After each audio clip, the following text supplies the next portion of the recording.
हाँ, कोई बात नहीं, इसीलिए तो ये सब हुआ है कि भाई 2027 नजदीक है, उसी को ध्यान में रखते हुए ये हुआ है और हम उसी ओर पूरा प्लानिंग करके आगे बढ़ेंगे। नमस्कार साथियों, मैं हूं अनूप ठक्कर।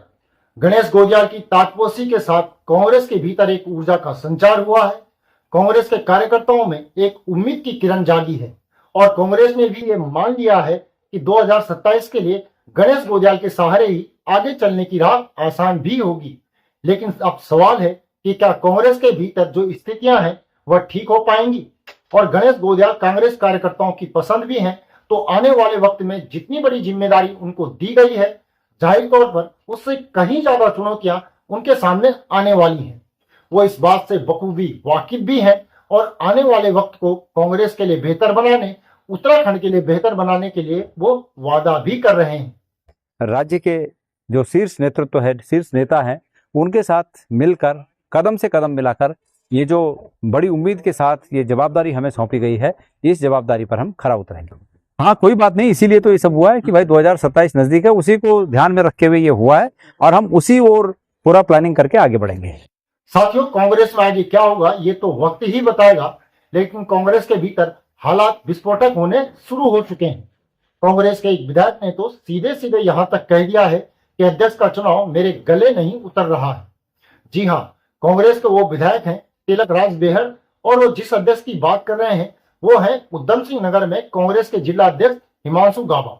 हिमांशु गाबा को एक बार फिर से वहां पर जिला अध्यक्ष की कमान मिली है और तिलक राज बेहड़ अब इस बात को कह रहे हैं कि उनके गले बात नहीं उतर रही कि आखिर पार्टी चाहती क्या है। यहां तक कि तिलक राज बेहड़ ने सीधे सीधे दो नेताओं पर तो खुलेआम आरोप भी लगा दिए हैं।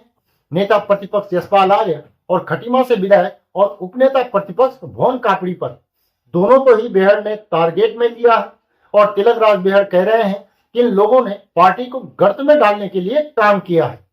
तिलक राज ये भी कह रहे हैं कि हिमांशु गाबा को वो कभी भी जिलाध्यक्ष के रूप में स्वीकार नहीं करेंगे। उन्हें नीचा दिखाने की कोशिश की गई है और अब आगे आगे देखिए क्या होता है। यानी कि तिलक राज बेहड़ साथ में चेतावनी भी दे रहे हैं और बेहड़ यहां तक कह रहे हैं कि पार्टी में जो लोग ऊपर बैठे हुए हैं वो भारतीय जनता पार्टी के साथ दोस्ती निभा रहे हैं और उसकी वजह से उधम सिंह नगर में जो कांग्रेस है वो गर्त में जा रही है। ये आरोप सीधे तौर पर लगाए गए हैं और अब सवाल यह है कि इस स्थिति में कांग्रेस आगे बढ़ेगी तो कैसे बढ़ेगी। तिलक राज बेहड़ सीनियर विधायक हैं, यशपाल आर्य सीनियर तो है ही, साथ ही साथ वह नेता प्रतिपक्ष भी हैं। तो वहीं भुवन काकड़ी भले ही पहली बार के विधायक हो, लेकिन जिम्मेदारी उनके पास उपनेता विपक्ष की है। तो ये टकराव कांग्रेस के लिए एक बड़ी चुनौती बन गया है और तिलक राज बेहड़ यहां तक कह रहे हैं कि जब संगठन सृजन हो रहा था तो तब भी घालमेल चल रहा था। जो लोग संगठन सृजन के लिए दिल्ली से आए थे या हाईकमान से आए थे, उनके साथ दावतें चल रही थी और उन्हीं दावतों का ये नतीजा है कि ऐसा हुआ है। और तिलक राज अगर ऐसा कह रहे हैं तो इस बात को समझा जा सकता है कि कांग्रेस के भीतर टकराव वाली स्थिति किस तरह से आगे बढ़ रही है और अभी ये उधम सिंह नगर से ही सिर्फ रुझान आए हैं।